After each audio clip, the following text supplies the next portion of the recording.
መንገድ ላይ እየሄደ እንዳለ በተራበ ወልፍ ተነከሰ። በነጋታውም ሰውነቱ መቀየር ጀመረ። ስልኮችን ከ100 ሜትር ርቀት መስማት ጀመረ። ፍጥነት ያላቸውን የቤስቦል ኳሶችን በቀስታ ማየት ጀመረ። ሰውነቱ ላይ የሆነ ችግር እንዳለ ተገነዘበ። ስኮት ለስቴልስ የሚባል ጓደኛው ስለ ወልፉ ነገረው። ከርቀት መስማት እንደጀመረና የማሽተት ችሎታውም እንደጨመረ ነገረው። ስቴልስ መጀመሪያ አላመነውም ነበር። በኪሱ የያዘውን የነበረውን ከረሜላ አይነት ለማሽተት ብቻ ነገረው። ስቴልስ በጣም ደነገጠ። ሰውነቴ የሆነ ኢንፌክሽን እያደረገ ነው መሰለኝ አለው።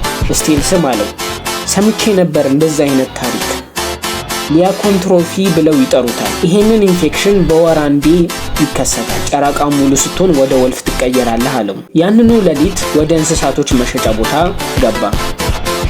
ቁስሉን ሊንከባከብ ሲል በጣም ደነገጠ። ቁስሉ ካለ ምንም እንከን መጥፋቱን ሲያይ ከዛም ወደ እንስሳቶቹ ክፍል ገባ። ልክ እንደገባ ድመቶቹ መጮህ ጀመሩ። የሆነ ችግር ውስጥ እንዳሉ አክት ማድረግ ጀመሩ። በጣም መጮህ ሲጀምሩ ጥሏቸው ወጣ። ከዛም የሆነ ሴት በሩ ላይ ማንኳኳት ጀመረች። መኪና እየነዳች እንዳለ ውሻ ገጭቻለሁ ብላ ነገረችው። ለዛ ነው እንደዚህ ደንግጬ የመጣሁት አለ። ውሻው ግን ልክ እንደ ድመቶቹ መጮህ ጀመረ።